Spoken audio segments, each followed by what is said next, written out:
Part 2 of the weekly Waffle on the Racetrack Ralphy app. Myself, Racetrack Ralphy, him, Danny Power, the thoroughbred. And the thoroughbred, you've had a historic look at the blue diamond. Does it cause patterns? Does it show patterns? No, it doesn't show pattern, but I think essentially if you look at the blue diamond, the winners can, one, come from anywhere, yep, depending on the pace of the race. Two, there's a lot of form lines that don't necessarily gel. I think you look at the races 2 weeks ago to necessarily find any pattern for the winner. You know, a lot of the horses that perform well in the preludes, not the previews, the first ones, the preludes are the ones that perform well in this race. We look at all the lead-up races historically where they come from, where they go after this. Yep. We've got a definitive look of every Blue Diamond winner. So after the race, go and have a look at that and see where they run in the Golden Slipper. Every winner that's gone to the Golden Slipper, we tell you where it finished. And I think there's 4 of them gone on to win it, but and mainly not many. Mainly in the drug-free era. And forget the drug-free era. They're all having it, so it doesn't matter. How about this? It's a level playing field. How about this? So when I first started following racing as a kid in the early 80s, I noticed the fastest fillies division, all the fillies divisions were the faster than the colts. Love a show beat the colt. Yeah. Nothing changes, isn't it? Isn't it every year the group that are the fastest win the race? Generally they do. Very rarely there's a surprise. Maybe if it's a wet track it gets a surprise. Essentially, a really good filly will beat it because of the weight advantage. Will probably beat a colt. I know. I sat down with Mark Reed in around 2000. We talked about the advantage of 2-year-olds. So I looked at his rating figures. I was working for him at the time. I looked at his rating figures. And I said, "How come you rated the horse that comes second in the Blue Diamond so significantly against the winner?" I forget the race, which horses was, and he said because it was a terrific run, and it had probably another 5 points up its sleeve. But B, the colts are at a massive disadvantage. I think since then they've gained another half a kilo or a kilo advantage, but really, they should nearly be level weights. Now, Guelph, the barriers just come out. This is Tuesday lunchtime, whenever you're watching this. And by the way, whoa, the Twitter war as to who had the quickest to say what horse drew where. Anyway. I got into work this morning at 8 o'clock. Yeah. And I got in at 7:59 then. Okay. Well, I was here early, but I went to the toilet. Right. But I was thinking of coming earlier. Talk about the Twitter wars. This who can get the news first? This is running. This is not running. This is who's riding. Come on, leave me out. They're news whores. Yeah, exactly. Anyone on the moon yet? Now, but the first thing to think of with the barrier, Miracles of Life inside, not dynamic early pace. So she's either pushed to get there or needing luck. Lauren Stojakovic, there are journos barracking for the story. I couldn't give a stuff about the story because it's not going to help me. So it's all about me, right? I'm only interested in the story after the race. Yeah, well, I'm interested in finding the winner. They're not going to be interested in the story. On the Racetrack Ralphy app, $2.99. Now, but, so you're talking about a middle tier at best Adelaide jockey who will be looking for luck versus a horse who needs momentum, Guelph, possibly Thermal Current, and Thermal Current's drawn 6. He'll be making sure she's not going to get an easy run. Out. She could box seat, but is she going to be box seating behind a horse that's a potential winner of the race? No. So the first thing I heard was they're going, after the barrier draw, it's 320 into 280 with yeah, the box. and the other one's $3 out to 350. Guelph is a good thing, and the real odds now, surely, in Miracles of Life is about $4, and it doesn't matter about talent. And if the heavens open up and the 3-back defence and she all gets a run and she wins, they'll all head wobble and say, well, she was a good thing off the... No, you've got to take into account when you're trying to frame a market. Probabilities. Since 2000, I think no Barrier 1 has been finished in the first 6. Yep. The last winner from Barrier 1 was Hurricane Sky, who led all the way. Yeah, and that's exactly and right. If it was the ping-out type, yes, she ain't the ping-out type. She's a very good horse. If she does ping, then she's got to worry because she's going to have the 2 Snowden horses outside of putting a bit of pressure. They'll just be saying, please, lead. Well, it's going to sit 4 and 5 wide. It doesn't matter. It's a straight run to the turn, and then she's a big strider. She's perfectly drawn out wide.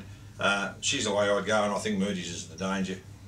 think he's a nice colt. Now, are we going to cancel racing though? Because there's been a big story that 3 jockeys have had. I think Michelle Payne might have had a multi into. So you think overseas versus the into cricket a netball match, yeah. into a soccer match, into a Tiddlywinks game, into an Xbox game. There's no truth in the rumour she played in one of those cricket matches. No. Michael Walker had a $1 trifecta somewhere, and Anthony Darmanin had a bet on a jockey challenge, which straight away says he doesn't need suspending, he needs chat. Exactly. Jockey challenge, fair dinkum. Second only to duet is the dumbest form of betting. If this was the rumour file for the last 6 weeks, that they're going to, like, I've had people from New Zealand ringing me, wow, I've heard that there's 6 jockeys going to be dragged in over the betting scandal. If this is the first 3 of them, and they've been, it's a rap over the knuckles. Stand by. It's a $500 fine, and don't do it again. And next time you do it, you'll get your ass kicked. But that's ridiculous. But more than that, to make a big thing. It smacks to me of big grandstanding and trying to say that we're on the people because never mind what you said about us during the spring.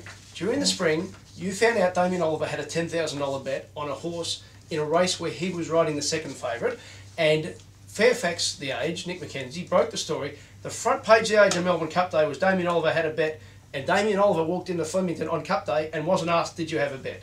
So outside of that, your credibility's a fair way down. So when you're trying to come in and say, well, we're nailing blokes for a $1 bet and a so you think multi, sorry, you haven't really done that well. More to the point though, they actually had an opportunity here which they've mucked up.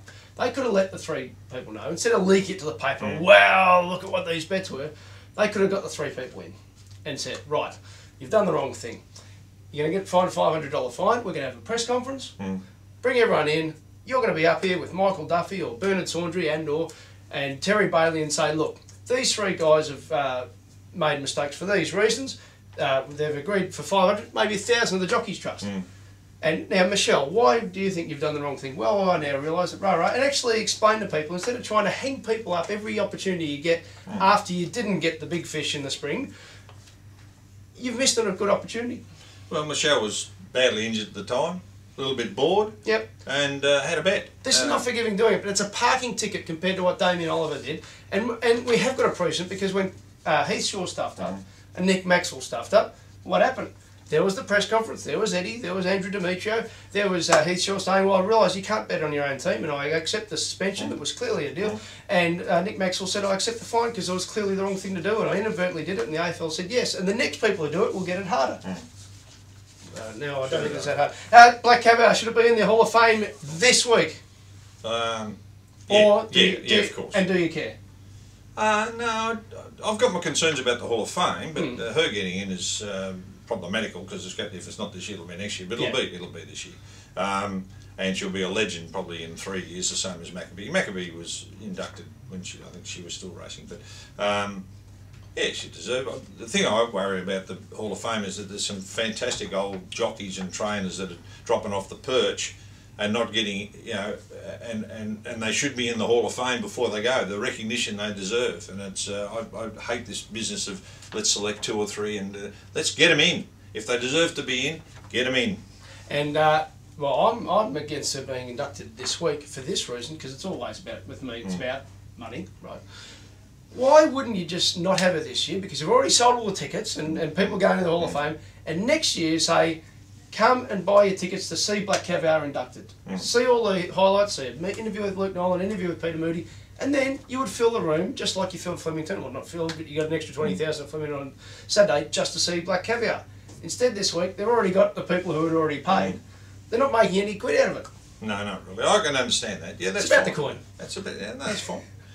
Now, have a bit of suspense for next year. Yep. Probably after she's retired. Yep. Here's your chance to get in. And just finally, horse meat scandal in Europe. Wouldn't mind just 1 or 2 jockeys getting thrown into the midster every now and then. Jockey meat scandal. Jockey. Well, they're trying to promote. Wait on. Where's the evidence a jockey hasn't been thrown into the midser, especially in Al Capone's day? That's a very good point. $2.99. We saw lots of winners at Mornington. We saw lots of winners at Moonee Valley, and lots of second placings at Flemington. I enjoyed Mornington because my friends won the Twilight Royale. Twilight Royale. Well done. Very good. Bit of head wobble there. Yep. Good work. Anyway, enjoy their week. Hopefully you find a win at the Blue Diamond. We're on Guelph, and you're on whoever you like to. Thank you.